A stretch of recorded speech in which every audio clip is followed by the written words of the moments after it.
This weekend, I made my debut as assistant men's basketball coach for first graders.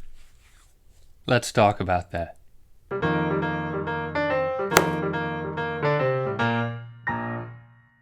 Good morning, Chia Lincoln. It is Monday, January 10th, 2011, and we are moving at the speed of conversation.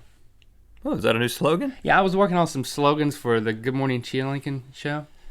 I also had one about it not having any cuts, but I'm still working on that one. Cutlass. Cutlass Supreme. Like the car. Leave the cuts to the emotionally confused teenagers. No. Ooh, that's biting link. Yeah, you shouldn't say You're not that going to one. get anywhere on YouTube talking like that. I'm sorry. So what are we talking about? I said let's talk about that, and you were talking about being a basketball coach. Yeah, Oh yeah, you were there. I remember. I was there. It isn't like Link. You know, we have separate lives. We have separate wives. We have separate children. Mm-hmm. We have traded families 2 or 3 times just for experimental reasons, but it did not work out well. That was another TV pilot, but somebody else went with that. It was called Life Swap. Yeah. And we got in trouble for copyright infringement. No, but on the weekend, our lives, it's healthy for our weekend lives to pretty much be separate. Mm-hmm, healthy. But there are occasional intersections of our weekend lives. We live in the same small town, Fuquay-Varina, North Carolina, Yes. and we have kids in the same basketball league. Right, and this is the first time any of our kids, so my daughter and my son and your son, who is in age between my daughter and my son, all are playing basketball for the first time. On the same day. On different teams at different times. But, you know, the premier, it's not a tournament, it's just games. It's just game day. Saturday morning we go in, I don't even know what to call it. Like, everybody's confused. And trust me, when you watch the games begin, it's 100% clear that all of the kids are confused. Yes.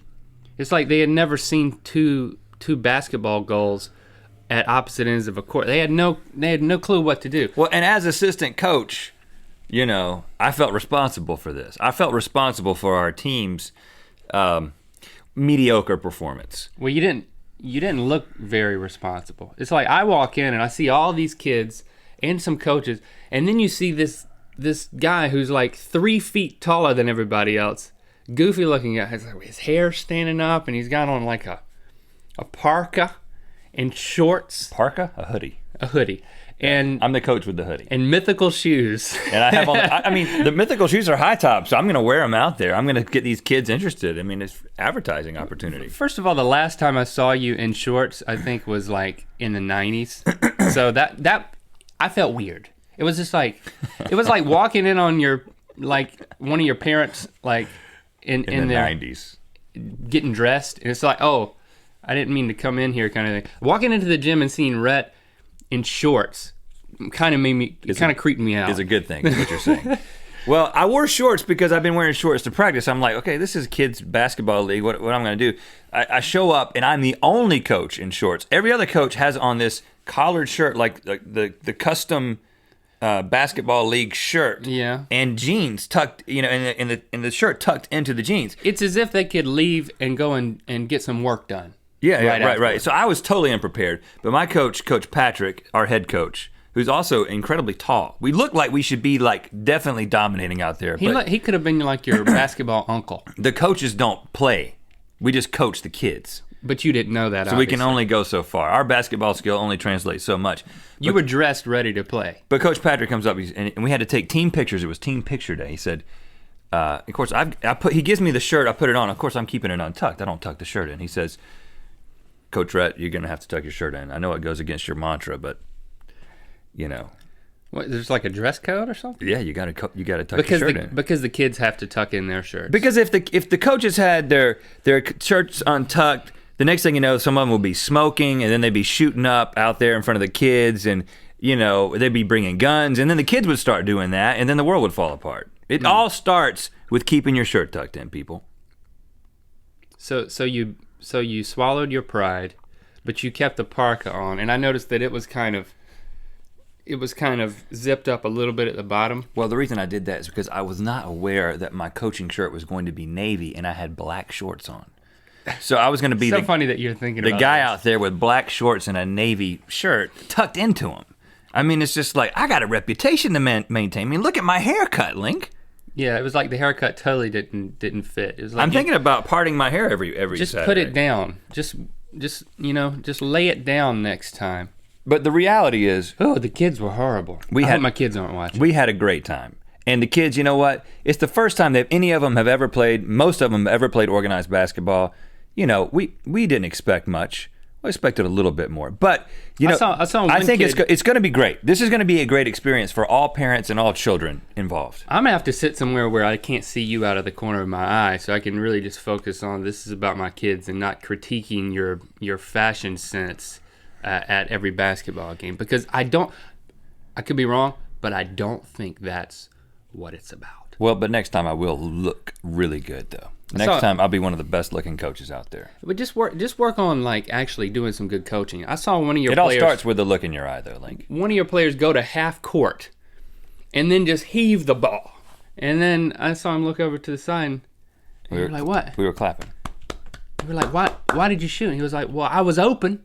He's like, "Yeah, but you were at the other end of the court. It was like a buzzer beater." They're 6 years old. They're 6 years old. It's like pass it to somebody. The difference, you know, we played sports growing up, you know, but here's the difference. A lot has changed since I played recreational sports. First of all, the way our league works is there's a rotation set up throughout the whole season so that every child will play the exact same amount. Well, now, that's a good thing. Right? I think it's great. But when I was a kid, if you weren't any good, you didn't play. See, and I was going to tell you, well, see, I didn't play, so I didn't know if I was any good. No, that's not true. I just wasn't any good, so I didn't play. I'm with you on that. But how do you think, but how did that affect you long term? Because I think the idea is... Well, I played T-ball. Once they took the T away, you know, first of all, there was no recreation basketball when we were kids in Bowie's Creek. Yeah. It was baseball and soccer, which, you know, I excelled at soccer. Mm-hmm. Think what you will about that. But, you know, everybody played T-ball, but once they took the T away, they also took the players who sucked away. And that included me. It was like, I'm out of here, man. T's gone, I'm gone, you know? They should have, started a branch league where... I see the writing on the wall. You know what they should have done for kids like you, Link? They all should have had a separate league that continued with the T through high school. Yeah, I would have loved that. You know, T-ball for high schoolers so everyone can be cool and accepted. Let's do that. That's what they should do. They shouldn't have this forced rotation of all the kids playing. They should take the kids, it should be the suck league. And all those kids should go, and you could be an all-star in the suck league, and then you're going to be a better person when you get older. Or they could just, you know, I think what happened is those just became study groups, and those people just became really smart. And didn't worry as much about athletics and bettering themselves. Okay, so it's really taking care of itself. Okay, society works fine the way it is. You know, the question is, does Chia Lincoln work the way he's supposed to work? You know, I was nervous leaving you. I'm going to speak directly to you, Lincoln, over this weekend.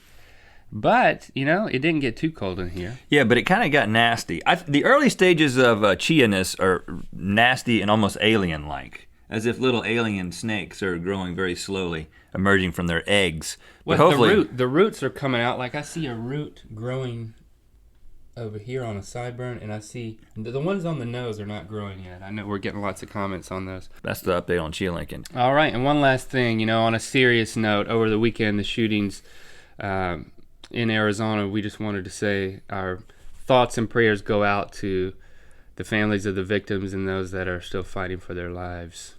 Including the Congresswoman. We hope that she gets better soon. See you tomorrow. See you Tuesday.